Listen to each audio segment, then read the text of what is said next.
Vou passar agora a palavra para a nossa palestrante, que vai nos prestigiar com uma excelente palestra sobre liberdade de expressão nas mídias digitais. Doutora Ruth Carolina. Obrigada. Eu agradeço a mesa, na presença do presidente da mesa, agradeço o Dr. Vitor, presidente da nossa comissão, muito obrigada pela oportunidade, Dr. Marcos da Costa, e agradeço vocês que tiveram paciência de parar um pouquinho para ouvir aqui a minha palestra sobre liberdade de expressão. É um prazer estar com vocês aqui nessa tarde, e eu vou dividir um pouquinho do trabalho que eu venho estudando e fazendo na faculdade onde eu dou aula, que é o Mackenzie, e no escritório junto com o Dr. Walter Seneviva. A gente fala muito sobre essa questão de liberdade de expressão, e vendo os colegas que vieram antes de mim falar sobre essas questões de internet, sobre a questão de educação, que é fundamental, eu penso que isso tudo é muito bonito, onde a gente pode chegar como sociedade de uma visão positiva e para onde a gente pode caminhar de uma visão também positiva. Nada do que a gente tem visto aqui sobre informação, comunicação, educação, seria possível se a gente não tivesse a liberdade de se expressar, se a gente não tivesse a liberdade do conteúdo. Então, eu entendo que é fundamental, assim como está disposto na Constituição Federal, assim como está disposto em vários documentos que relacionam a liberdade de expressão a um direito humano, a gente ter esse poder de voz. Tá? Então, só para relembrar aqui por que é importante ter liberdade de expressão. Ela garante um espaço de discussão livre de qualquer ruído. E isso tudo é o que está contido na nossa Constituição Federal, tanto lá no artigo 5º quanto no artigo 220. Tá? A concretização das demandas sociais, então a gente tem a possibilidade do amplo debate, de protestos e assim por diante. Ela abre um espaço para novos pensamentos e, por consequência, altera o jeito que a gente pensa. E aí eu faço uma observação que eu acho que é muito relevante, que é essa coisa da gente ter uma pluralidade de meios de comunicação, dentre os quais a gente tem a internet, né? Contando com aí a televisão aberta, a televisão fechada, jornais, revistas e assim por diante, e uma diversidade de vozes para poder concretizar a ideia de democracia. A gente também, com a liberdade de expressão, faz uma oposição ao Estado. Aliás, eu talvez devesse ter começado isso como um primeiro item, essa questão da importância de ter a liberdade de expressão com uma garantia da oposição ao Estado. Tá? Eu posso também ter informações sobre o Estado, informações relevantes para a segurança. Então, a gente tem desde informações sobre o dia a dia, que tem uma batida de carro em algum lugar, ou você tem informação por um desses aplicativos de trânsito, ou você tem informação pelo rádio. Então, isso é uma coisa muito importante relativa à segurança. Informações econômicas, e aí vou investir no Bitcoin ou não. Então, eu vou ler as notícias que saem, o que eu vou fazer, qual que é o meu processo de tomada de decisão. Informações políticas. E aí a gente chega aí na beirada das eleições. Por que é importante eu ter essas informações? Para o cidadão ter o máximo de informação e criar, então, a capacidade de fazer a sua escolha de forma mais concreta, com maior construção do que ele sabe. Então, essas são as importâncias da liberdade de expressão, e que estão também garantidas na nossa Constituição Federal. De tal sorte é importante a liberdade de expressão que o Constituinte falou, olha, só pode ter limitação à liberdade da expressão se tiver disposto na Constituição. Então, os limites à liberdade de expressão também estão dispostos na Constituição Federal, e só podem estar dispostos ali. Qual que é essa limitação? É vedado o anonimato, eu tenho o direito de resposta proporcional ao agravo, além da indenização e o dano ao dano material, ao dano da imagem. Está vedada a censura, muito obrigada, doutor. Está vedada a censura ou a licença prévia. Eu vou desenvolver esses temas já já. São invioláveis a intimidade, a vida privada, a honra e a imagem das pessoas. Então, o que acontece? Eu tenho liberdade de expressão, e aí com toda aquela nuance que a gente falou até agora, considerando que a liberdade de expressão é uma liberdade artística, a liberdade de fazer charge, a liberdade de falar o que eu quiser. Não sei se todo mundo advogou aqui no centro, mas tinha um senhor no centro que andava com um microfone e um amplificador atrás dele, cantando, enfim, era uma figura muito cara para quem estagiou, quem advogou aqui na região da Praça da Sé. Podemos fazer esse tipo, então, de protesto ou de fala, podemos escrever livro, eu posso publicar um livro sem que haja um pedido de licença prévia para isso. Tá? E aí, eu concordo com o doutor Augusto, salvo melhor juízo, que falou logo no começo do nosso dia, que, na verdade, o que a gente tem são fatos. Né? Então, os fatos eles acontecem aqui na nossa vida concreta ou eles acontecem num âmbito virtual. Tratar desse tema é falar tanto no âmbito concreto quanto no virtual. E aí? Para vocês não acharem que a opinião é minha, eu trouxe aqui uma listinha de ADINs que falam a respeito da liberdade de expressão. Tá? Aí é o Supremo que está falando, não é a Ruth. Então, o Supremo Tribunal Federal tem dado decisões já há alguns anos em relação a determinadas matérias, no sentido de que a liberdade de expressão é um direito absoluto, é um direito supremo. Ressalvada aquelas questões que a gente falou, as restrições que estão na própria Constituição, a gente deve saudar, deve primar pela liberdade de expressão. A DPF 130, que discutiu a questão da lei de imprensa, fala justo isso. Eles entenderam que a lei de imprensa não se adequava àquela Constituição cidadã que tinha promulgado em 88. É da lavra do ministro Aires Brito, e quem tiver a oportunidade de ler, é uma lição realmente sobre esse nosso assunto. Aí, a gente tem a ADI 4451, que a gente chama de ADI do humor. Para a gente é muito importante em tempos de eleição. Salvo melhor juízo, ela foi julgada o ano passado, 2017.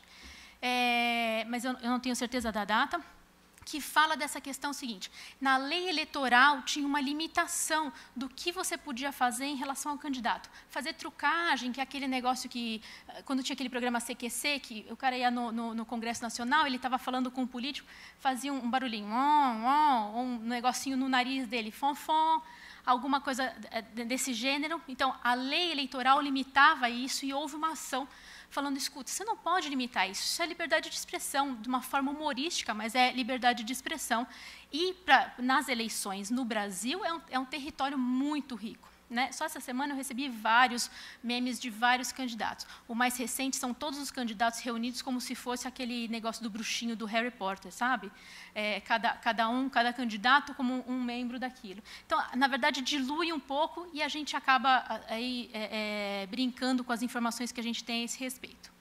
Aí tem a das biografias, que é importante por esse aspecto que eu tinha falado. A gente pode publicar sem pedir autorização antes. Foi questionado aqui 2 artigos do Código Civil a respeito das biografias. E o Supremo entendeu, mais uma vez, que você pode publicar sem ter que pedir autorização.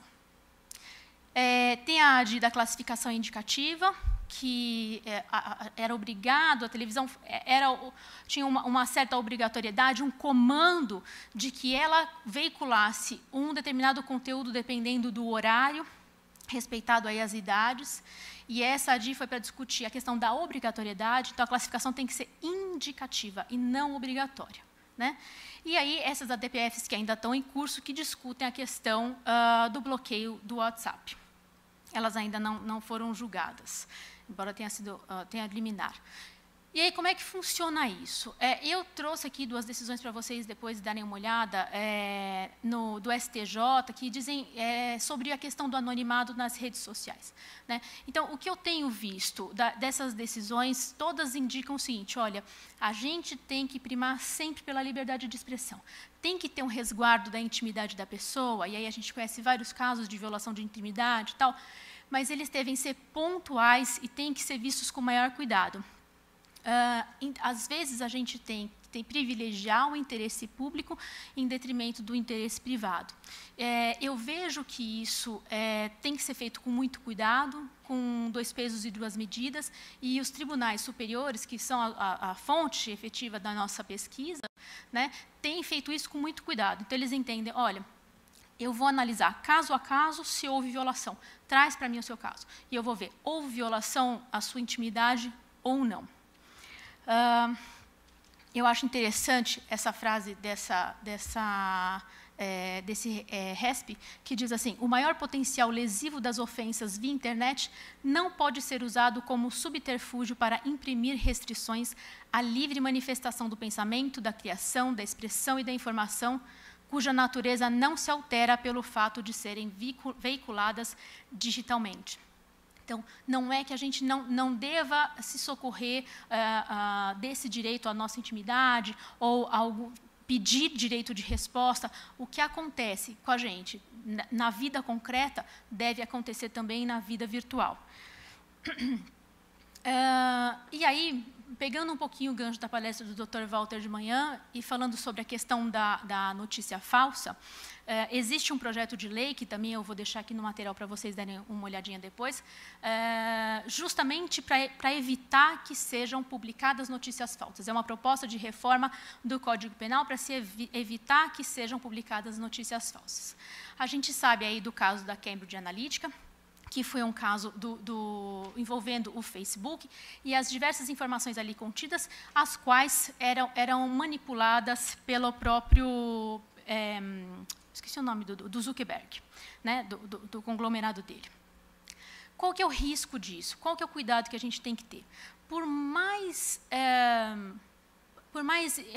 perigosa que seja a violação da intimidade ou de um direito do gênero, o que eu não quero para mim como cidadã é que o Mark Zuckerberg, que é uma pessoa que eu não conheço, que vive em outro país, dite a regra do que pode ou não ter na mídia social dele.